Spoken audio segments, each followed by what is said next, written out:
Malcolm Raines moved through Dallas-Fort Worth International Airport like a shadow, quiet, composed, unnoticed by most.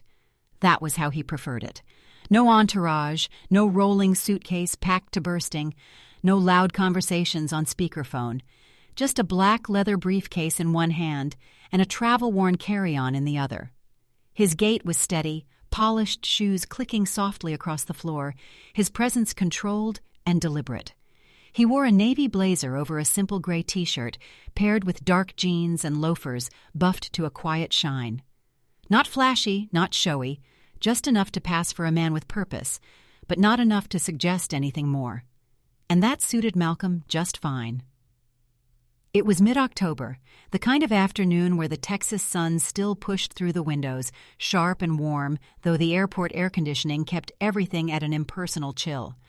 Boarding announcements echoed across the terminals with that static-laced efficiency only airports had perfected. Families shuffled by with kids tugging at carry-ons. Business travelers scrolled through emails on phones like their lives depended on it. In the midst of the commotion, Malcolm simply existed, unhurried and unbothered. He checked the gate again, not because he didn't trust himself, but out of habit. Flight 802 to San Diego. On time, first-class boarding to begin in 5 minutes. Perfect. Malcolm had flown hundreds of times, maybe thousands. This trip was a return from Phoenix, where he'd just wrapped up the biggest contract of his company's year, maybe of his career. Raines Systems, the company he built from the ground up, had secured a multi-year deal supplying enterprise IT infrastructure to a national network of logistics companies. It was a power move, quiet but far-reaching. And yet, for all the weight it carried in the industry, Malcolm remained exactly who he'd always been: focused, measured, invisible when he wanted to be. He stood when the boarding group was called, his fingers tightening once on the leather handle of his briefcase before loosening again. He walked to the gate with the steady energy of someone who knew exactly where they belonged. The agent barely looked at him as she scanned his boarding pass and waved him through. Malcolm stepped into the jet bridge, breathing in that familiar recycled air. A routine, almost muscle memory. Down the narrow aisle of first class, he found seat 1A, his usual spot. Near the window, far from the chaos of economy, tucked into the quiet corner of the sky, it wasn't just about legroom or early service. It was consistency. In a life where chaos came dressed in suits and surprise deadlines, seat 1A was a kind of ritual. He knew how much space the briefcase would have beneath the seat. He knew where the overhead light switch was without looking. He knew how the cushion dipped slightly on the left from years of wear. Sliding his bag under the seat, Malcolm placed his phone into the side pocket and sat down. The leather headrest was cool against his neck.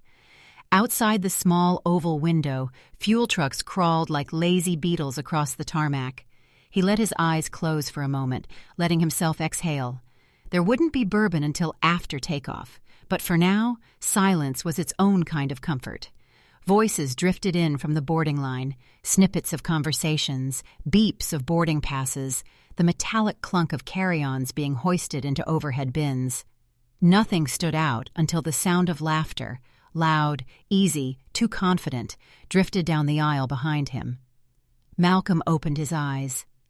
A tall man in his late 20s stepped aboard, tan and lean, his sandy blonde hair pushed back by designer sunglasses resting on his head. He wore a pale blue shirt with sleeves rolled casually up to his elbows, crisp white sneakers, and the kind of smug ease that usually came from money, or at least the comfort of never being told no too often. The man wasn't remarkable in any other way. But Malcolm noticed the glances the flight attendants gave him. A quick smile, a nod, an acknowledgement that said, "We know you." That kind of familiarity wasn't common. Still, Malcolm dismissed it. Not his concern. The cabin continued to fill. The attendants walked by with their last checks, smoothing blankets, adjusting tray tables. The smell of citrus cleaner hung faintly in the air. Seatbelts clicked. Shoes scuffed against the carpet. Malcolm pulled out his tablet, opening a report he hadn't had time to finish in Phoenix. Then came the pause. A light pair of footsteps stopped just beside him. He looked up. The flight attendant was petite, her uniform crisp, features sharp in a professional sort of way. Her smile was polite, but something behind it was stiff, like a rehearsed speech waiting to be delivered. "Mr. Rains," she said, her voice low and even. "Yes?" "There's been a slight mix-up with the seating. We're going to ask you to switch seats, just for this flight." Another passenger was assigned to this spot. Malcolm blinked once. "I'm sorry? This is 1A. It's on my ticket." "Yes, of course," she nodded quickly. "It's just, he's one of our VIP frequent flyers, and he's usually in this seat." She gestured subtly down the aisle. Malcolm followed her hand and saw the blond man leaning casually near the galley, arms folded, not looking at them but clearly listening. Malcolm's expression didn't change, but his body leaned ever so slightly back into the seat, an anchor planting itself. "I booked this 3 weeks ago," he said calmly. "Seat 1A, first class, confirmed." "I understand, sir," the attendant said, her tone still light but less confident now. "We're just hoping you'd be willing to switch to another seat. It's still in first class, seat 3C. Malcolm raised an eyebrow. "And he can't sit in 3C because—" There was a pause. "He prefers 1A, she said finally. A beat of silence stretched between them. Behind her, the blond man finally turned his head. He was smiling, barely, but not in the way friends smile, more like someone watching a bet go his way. Malcolm took in the image, the folded arms, the easy posture, the expectation. "I'm not moving," he said, quietly. The attendant hesitated, glanced toward the galley, and then back at Malcolm. "It would really help us avoid a delay, Mr. Rains." Malcolm's voice didn't rise. "If there's a delay, it won't be because of me." She held his gaze a moment longer, then offered a tight nod and walked away. Malcolm didn't look back. He sat still, one hand resting on the armrest, the other on his lap. Around him, the cabin's quiet returned, but it had a different texture now. A few rows back, someone shuffled in their seat. A cough. The hum of tension returned like background static. He glanced out the window again. The sky hadn't changed, but something had. The hum of the cabin resumed, a low-frequency blend of air vents and the occasional rustle of pages or luggage being adjusted. Malcolm sat motionless, his mind not yet racing, but already aware this wasn't over. A few minutes passed before another presence returned to his row. This time it was the same flight attendant from earlier, her face composed but tighter around the eyes. "Mr. Rains," she said with a practiced softness, "I just wanted to double-check. Are you absolutely sure you're unwilling to change seats?" Malcolm looked up. "Yes." There was a beat. "We just want this to be a comfortable flight for all of our passengers." He held her gaze. "Then perhaps the gentleman behind me should take the seat he was assigned." The woman hesitated. "He's one of our most loyal flyers. We usually accommodate his preferences. He—" "Didn't book this seat," Malcolm finished for her. "I did." The attendant's posture shifted slightly, a silent surrender, for now. She gave a clipped nod and disappeared again down the aisle. Malcolm didn't need to turn to feel the tension spreading behind him like ink dropped in water. He'd felt it before, in boardrooms, in lobbies, at dinners where he was mistaken for the IT guy instead of the one funding the dinner itself. It wasn't new, but it never failed to hit. He shifted slightly, trying to settle back into the headrest. The leather wasn't as cool as before. A few rows behind, he could hear someone whisper, just low enough to pretend it was private. Someone cleared their throat, long and purposeful. A couple across the aisle exchanged glances, then quickly looked away when Malcolm caught their movement in his peripheral vision. And then came the second act. The same attendant reappeared, but not alone this time. A man trailed behind her, taller, square-jawed, early 40s with the brisk demeanor of someone used to giving instructions and being obeyed. His expression was calm, even friendly on the surface, but his body language was all precision. "Mr. Rains," he said with a small nod. "I'm Dan, the lead flight officer on this flight." Malcolm looked at him without moving. "Dan, I understand there's been a seating issue," the man continued. We'd really appreciate your cooperation in resolving it. This passenger behind you has a strong preference for seat 1A, and it would make our operation smoother if he could take it." Malcolm gave a short, polite laugh. "Smoother? For whom?" Dan's smile didn't falter, but his tone cooled. "We're trying to avoid delays. And I'm trying to sit in the seat I paid for, booked in advance, and was assigned at check-in. If someone else has a problem with that, I'd suggest you take it up with him." A pause. The young man, Chase, chose that moment to step forward, hands in his pockets, posture relaxed. "Listen, man," he said, as if they were old friends meeting by coincidence. "I fly this airline every week. This is my spot. It's nothing personal." Malcolm turned his head slowly, eyes meeting Chase's. Nothing personal is exactly what it becomes when you expect someone else to give up something they rightfully paid for, just because you want it. The air around them thickened. A flight attendant nearby stiffened. Chase's smile faded just a bit. "Gentlemen," Dan interjected smoothly, trying to regain control, "we can resolve this without—" "Without making a scene?" a voice said crisply from across the aisle. It was the older woman, the one with silver hair pulled neatly into a bun and a handbag clasped on her lap like she dared someone to try her. She looked directly at Dan. "This is a scene, and it's not him making it." Dan straightened. "Ma'am, we're just trying to ensure a pleasant flight for everyone." "Then leave him alone," she said. "The man is seated where he belongs."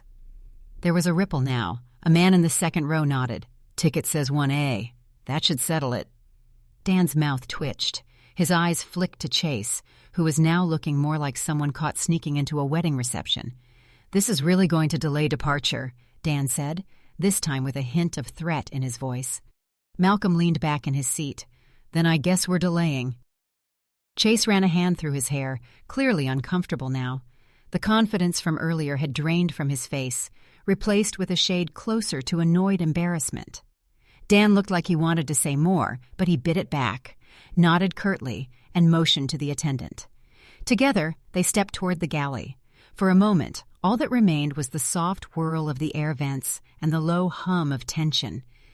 Then it resumed, the murmurs, the shuffling, the subtle shift of posture as everyone returned to pretending they weren't listening. Malcolm stared straight ahead. He didn't feel triumphant. He didn't feel victorious. He felt tired. The announcement came a few minutes later, too cheery to be genuine. "Ladies and gentlemen, we're finalizing our seating arrangements and will be departing shortly. Thank you for your patience." And Malcolm didn't move, didn't look up. The word seating arrangements rang in his ears like a warning shot. He knew what this was now, a public test. They weren't backing down. They were just regrouping. And sure enough, within minutes, the next wave came. Two figures returned, Dan again, and this time a man in a pressed navy jacket with a Liberty Pacific Airlines badge clipped cleanly on the lapel. His shoes were polished, his hair combed into precise lines, his smile broad and empty. "Mr. Raines," he began, louder than necessary. "I'm Gary, the ground operations supervisor for this gate." A few heads turned. Gary smiled. "We're going to ask you one final time to switch seats so that our elite member can be accommodated. We do apologize for the confusion, but this will help us stay on schedule." Several passengers now stared openly. Malcolm reached down slowly, picked up his folder, then set it on his lap. "And I'm going to tell you again," he said calmly. "I'm not moving. I have a confirmed seat, booked in advance, and I boarded according to the rules." Gary's smile wavered slightly. He glanced over at Chase, then back to Malcolm. "Sir, refusal to comply with crew instructions can result in removal from the aircraft." Malcolm felt the heat rise, not anger, but that cold, stinging awareness. He saw what they were doing, not quietly anymore, not behind-the-scenes nudges. This was theater. From across the aisle, the older woman's voice rang out again. "This is absurd. You can't just bump a paying passenger because someone else wants his seat." Another passenger, middle-aged, tan blazer, spoke up. "He's right. That's not how this works." A younger woman nodded. "It's unethical." Gary's professional mask cracked just for a moment. Then it returned. "We're asking for cooperation so we can depart on time." Malcolm's voice lowered just a touch, enough to carry without shouting. "And I'm asking why. In a seating error, the solution is to move the black man out of his seat, not the person who didn't book it." A hush fell. Even Chase seemed unsure now, his mouth tight, eyes darting. Malcolm leaned forward slightly. "If this was really about a clerical error," he said, his tone unshakable, "you'd be asking him to move, not me. But this isn't about logistics. This is about assumptions." He paused. "And I'm not playing along." Gary's shoulders dropped half an inch. He gave a small nod. "Very well, Mr. Raines. You may remain seated. We'll make other arrangements." Without waiting for a reply, he turned and left, Dan close behind. Malcolm sat back. But the tightness in his muscles remained. He knew this wasn't really a victory. Not yet. Chase sat 2 rows behind him now, staring into the back of Malcolm's seat like it owed him something. The man hadn't spoken again, but his silence was louder than any protest. It was the silence of someone who was used to getting his way, and stunned when he didn't. The plane was nearly ready for takeoff. Most passengers had settled in, some pretending to flip through in-flight magazines or tap at their phones, others sneaking glances toward the front of the cabin. The tension hadn't gone away. It had simply shifted. Quieter now, but heavier, like everyone was waiting for something they didn't know how to name. Malcolm didn't move. He sat calmly in seat 1A, legs crossed, his eyes on the window, though he wasn't really seeing the tarmac outside. His thoughts were elsewhere, on every boardroom table where someone had assumed he was the assistant, not the CEO. Every investor who smiled a bit too wide when hearing his voice over the phone, only to raise their brows in surprise when he walked into the room. Every doorman who had held the elevator for someone else and let it close in his face. This wasn't just about a seat. It never had been. The quiet broke when Dan returned once more, this time without Gary. Instead, he was joined by another man in a crisp navy blazer and a headset, probably ground support. There was something about his arrival that made the nearby passengers tense again. The man didn't introduce himself. He simply leaned in slightly toward Malcolm, voice low, professional. "Mr. Raines, we're being asked to file a report if this situation continues. It's now marked as a disruption in our departure protocol." Malcolm turned his head slowly to meet the man's eyes. "And what exactly does that mean?" The man straightened slightly. "It means that if a passenger refuses to comply with repeated crew instructions, we are required to notify ground control. Removal is a possible outcome." There it was, the threat again, but louder, public, intentional. Malcolm's voice didn't waver. "Let me ask you something," he said. "If I were not who I am, if I didn't look the way I look, do you think this would be happening?" The man didn't answer. "Do you think anyone else who paid for 1A, boarded without incident, sat down quietly, and did nothing wrong would be asked to give up their seat for someone else's comfort?" Still no answer. Malcolm nodded slowly. "Then I suppose we've reached the real issue." From behind, a voice spoke up. Quiet at first, but clear. "He's right." It was a man in 2D. Mid-50s, glasses, suit jacket folded over his lap. He wasn't looking for attention, just saying what he believed. Another passenger added, "We all saw what happened." Dan looked around the cabin, his confidence beginning to crack. The man with the headset shifted uncomfortably. "We're only trying to follow protocol." "No," Malcolm interrupted, still calm. "You're trying to make me feel like I'm causing a problem for simply existing in a space I rightfully belong to." His voice stayed measured, but each word landed with precision. "And I'm not going to let you succeed." The cabin went still again. Chase slumped further into his seat. His face had gone pale, the cocky smirk long gone. Mrs. Evelyn Morris, seated across the aisle, slowly reached for her water, then looked up with a quiet firmness. About time someone stood their ground. A beat. Then another passenger clapped, just once, and then another. It wasn't loud, it wasn't a standing ovation, but it was real. Dan stepped back. "We'll proceed with the current seating," he muttered. The man with the headset gave a tight nod and left without a word. Malcolm leaned back slightly. He didn't smile. He didn't raise a fist. He didn't bask in the moment. He simply returned to stillness. But inside, something had shifted. He had drawn the line. And this time, he hadn't been the one to move. The cabin resumed its routine, belts fastened, tray tables up. The plane pulled back from the gate, the hum of the engine replacing the buzz of tension. As they lifted into the sky, Malcolm closed his eyes, not to rest, but to breathe, to remember, to store every second of what just happened. He didn't need revenge, he had memory. And that would be enough, for now. The plane touched down in San Diego just after sunset, the city lights blinking awake like scattered reflections across the bay. Passengers stirred, reaching for bags, stretching their legs, murmuring goodbyes to seatmates they hadn't spoken to during the flight. Malcolm Raines waited. He always waited until the crowd thinned. Today, it wasn't just habit. He wasn't in a rush. He stood when the aisle cleared, lifted his carry-on without a sound, and stepped into the narrow corridor. His shoulders were square, his grip firm on the handle. A few heads turned as he walked toward the exit, but no one spoke, not even the man in 3C. Chase Whitman didn't meet his gaze as Malcolm passed. No apology, no nod, just avoidance. Malcolm didn't expect anything different. As he reached the door, a soft voice called out behind him, "Mr. Raines?" He turned slightly. Mrs. Evelyn Morris stood from her seat, her eyes kind but sharp. "You did the right thing," she said simply. Then, with a faint nod, she added, "Some things don't need to be explained, just remembered." Malcolm gave her the smallest of smiles. "Thank you, ma'am." Then he stepped out into the jet bridge and back into the world. The terminal buzzed around him, as it always did. Children chased each other around benches.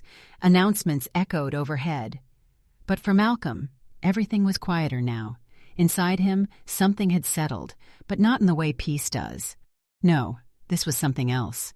He walked through the terminal, ignoring the blinking signs, ignoring the coffee shops, ignoring the luxury watch ads with grinning models in beige blazers.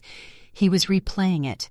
Every word, every glance, every shift of tone, the attendant who wouldn't look him in the eye when she first asked him to move, the way Dan's voice had dropped just enough to feel like a warning, the silence from Chase, the applause, quiet but real, and then the exhaustion. That kind of exhaustion wasn't physical. It was the kind that builds over years, the kind that piles up under your skin until your silence starts to feel like complicity. Outside, his sedan was already waiting at the curb. The driver, a man in his 50s with a soft Tennessee drawl and a Saints baseball cap, opened the door. "Good evening, Mr. Raines. Flight treat you okay?" Malcolm paused, then nodded once. "We made it." The driver didn't push for more. As the car moved onto the freeway, the skyline of San Diego unfurled to his right. Skyscrapers lit against the twilight, blinking red signals at their peaks. Boats dotted the dark bay like scattered thoughts. Malcolm watched it all, but said nothing. At home, he dropped his keys on the kitchen counter and loosened his blazer. The place was quiet, sleek lines, warm wood, smart lighting, the kind of home people dream about. He didn't feel at home in it tonight. He poured a glass of water and leaned on the counter. His phone buzzed once. Emails from his executive team, updates on the Phoenix contract. Normally, they'd make him smile. Tonight, they didn't. Instead, he opened a different app. Contacts. Scrolled until he found one. Miles Carter, his COO. The man who had been with him since the second year of Rain Systems, the one who knew the code and the contracts just as well as Malcolm did. He tapped call. It rang once. "Still at the office?" Malcolm asked. "Yeah," Miles replied, his voice a mix of curiosity and concern. "Just finishing the post-Phoenix breakdown. Why?" "I need you to pull our contracts with Liberty Pacific." Miles was silent for a beat. All of them? Every touch point, renewal dates, SLAs, anything that gives them more than the minimum. Another pause. Malcolm, something happen? I'll explain tomorrow, he said, voice calm. Let's meet first thing. He ended the call before Miles could ask more. Then he set the phone down and stared into the glass in his hand. It wasn't about revenge. It was about correction. Course correction. Respect wasn't a moment. It wasn't an apology sent too late, or a smile offered when it no longer mattered. Respect was a constant. And when it was broken, there had to be weight behind the consequences. Malcolm looked toward the window, where the city lights glowed like distant stars. He wasn't angry anymore, but he was awake, and that was enough to change everything. The next morning, Malcolm arrived at the Rains Systems headquarters before the sun had fully crested over the San Diego skyline. The office tower reflected the golden haze of dawn, its glass facade catching the quiet pride of a company that didn't need to shout to be powerful. Security nodded as he entered, and he offered a brief smile, though his mind was already moving. Miles Carter was waiting in the conference room, a stack of documents already laid out, his laptop open, eyes alert. I pulled everything, Miles said. Our main contract with Liberty Pacific runs through the end of the year. They're due to begin renewal talks in August. We supply them with everything from flight scheduling to maintenance tracking to crew management. Malcolm nodded. Basically, if our systems go down, they're grounded. Pretty much, Miles said. They're not just clients. They're dependent. And how many other carriers would take that same package? Miles leaned back, arms crossed. 3 minimum. 2 are direct competitors. As Malcolm stared at the paperwork a moment longer. Then we begin outreach today, he said. Quietly. I want Liberty Pacific moved to the bottom of our priority list. No more rush responses. No more expedited fixes. No special attention. Miles blinked. All right, but you want them to know why? Malcolm shook his head. No. Let it speak for itself. There was no anger in his voice, no fire, just decision. For the rest of the morning, they mapped out every Liberty Pacific touchpoint, tech support cycles, update queues, SLA timelines, service dashboards. Everything was reassessed. Quietly. They didn't break contracts. They simply stopped over-delivering. By noon, emails had been sent to 2 rival carriers, feelers, interest check-ins, initial capability briefings. The responses came back almost instantly. Meetings were scheduled, roadmaps were drafted, presentations prepped. Liberty Pacific never saw it coming. 3 days later, Miles walked into Malcolm's office holding his phone. You'll want to hear this, he said, pressing speaker. The voice on the other end was fast, anxious. Hey, this is Mark from Liberty's Sacramento Regional Office. We're experiencing some weird lag on our flight dispatch dashboards. It's not urgent yet, but it's building. Our tickets aren't being escalated like usual. Are we deprioritized? Miles looked over at Malcolm. Malcolm said nothing. By the end of that week, the calls were coming from corporate. A woman named Dana, Liberty Pacific's director of operations, left a message that was less frantic, but more formal and clearly rehearsed. Hi, Mr. Rains. We've noticed a dip in our service prioritization this past week and would like to clarify if there's any system-wide update we've missed. If this is an oversight, we'd appreciate your team's attention. Malcolm returned the call personally. Dana, good afternoon. Our support tiers are aligned with our contract. You're receiving the exact service level specified. Nothing less, nothing more. There was a pause on the line. Then came the inevitable question. Well, if there's an opportunity to revisit the contract or perhaps renew early, we'd be open to discussing enhancements to the current terms. Malcolm's tone didn't shift. I appreciate the offer. However, I'm currently in conversations with other carriers. We will, of course, fulfill our existing obligations. It was polite, professional, final. Liberty Pacific didn't collapse, not publicly. But things got harder. Gate assignments misaligned due to lagging updates. Maintenance logs weren't syncing in real time.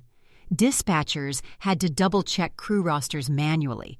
It was like trying to run a race while holding a glass of water, never enough to fall outright, but always spilling just a little. That Monday, Miles forwarded an internal report.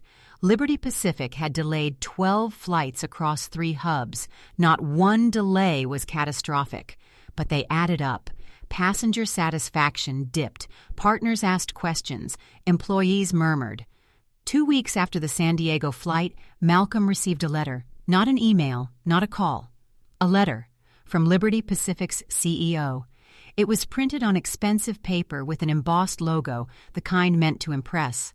The tone was carefully crafted, acknowledging an unfortunate misunderstanding on a recent flight, extending regret for any discomfort caused, and expressing hope for the continuation of a valuable partnership. Malcolm read it once, then set it aside. The letter had taken too long to arrive, and it had said too little.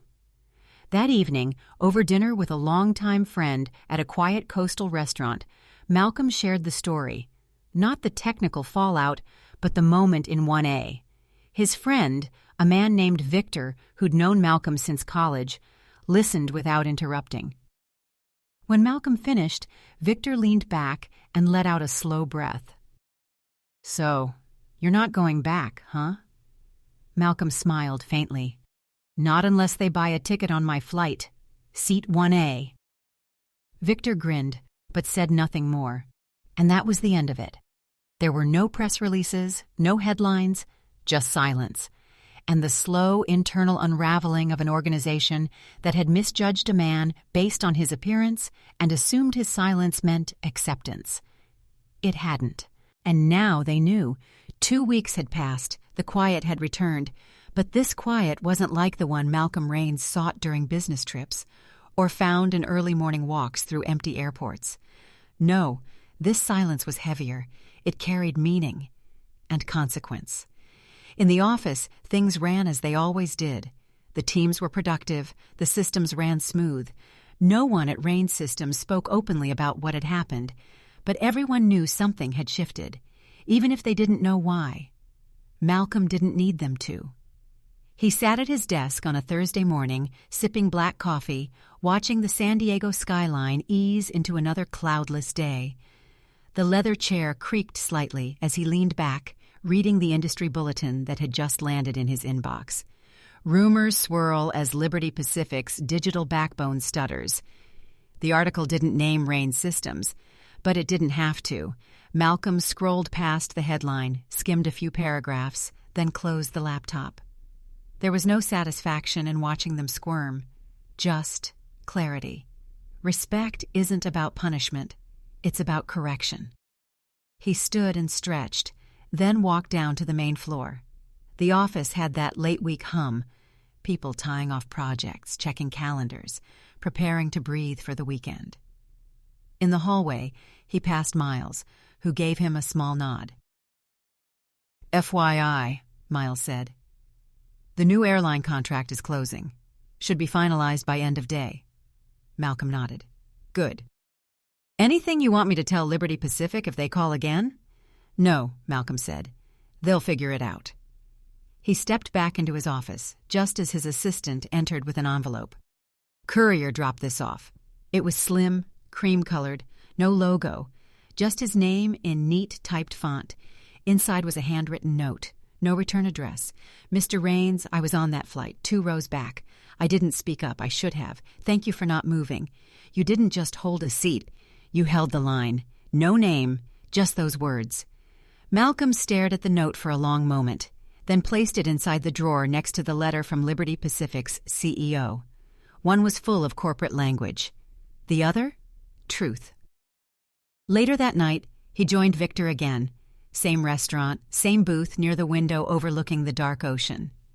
They talked about everything but work for most of the evening. Football, politics, that new barbecue place over in North Park. Then, toward the end of the meal, Victor leaned back, napkin in hand. "So what's next?" he asked. "I mean, you made your point." Malcolm took a sip of his water. "Did I?" Victor nodded. "Loud and clear." "But I didn't yell," Malcolm said, setting his glass down. "Exactly," Victor smiled. "That's what made it loud." Malcolm didn't respond. He was thinking, not about Chase Whitman or Liberty Pacific, or even the airline contract that had just fallen into place. He was thinking about the idea of worth. How many people walk around every day, quietly being told they don't belong? Not with words, but with silence, with glances, with policies that shift depending on the color of your skin or the texture of your voice, and how often those people stay silent just to keep the peace. He thought about 1A, about how many times he'd sat there without incident, how easy it had been to let it slide, to move, to smile, pretend, carry on. But not this time, because sometimes it only takes one moment to reframe the way you're seen, or remembered. Victor noticed the shift in his friend's expression. "You good?" he asked. Malcolm nodded slowly. "Yeah, just thinking." As they left the restaurant, a breeze picked up from the water, soft and salted. Malcolm paused near the curb, hands in his pockets, looking out at the dark horizon. Then he smiled. Because somewhere, on some other plane, someone else might be trying to claim a seat they hadn't earned. And maybe, just maybe, the person sitting there wouldn't move either. Sometimes, it's not the loud moments that define us. It's the quiet ones. The ones where we choose to sit still when the world expects us to stand aside. Malcolm Raines never raised his voice. He didn't storm down aisles or shout demands. He simply chose not to move. And in doing so, he reminded an entire system that dignity doesn't come from titles or status or how loudly we claim space, but from how we hold ourselves when it's being taken from us. His refusal wasn't about anger. It was about something far deeper. A life spent watching the Black community be overlooked, underheard, and expected to shrink itself for the comfort of others. Malcolm knew that fight. He'd lived it quietly, in lobbies where people assumed he was the assistant, in rooms where his name on the contract surprised everyone in the room.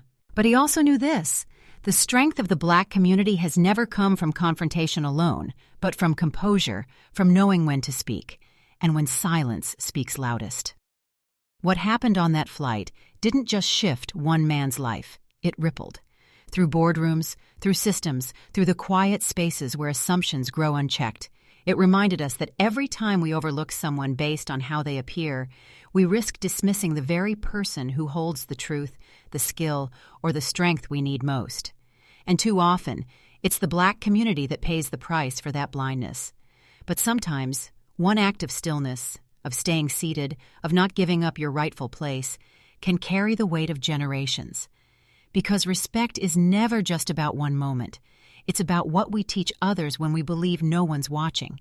It's about what we show our children when we say, calmly and without apology, "This is mine. I belong here." And like the quiet swing of a lantern in the dark, that simple act can light the way forward, not just for us, but for everyone who comes after. Take a moment to think about this story, not because it made headlines, but because it whispered something lasting.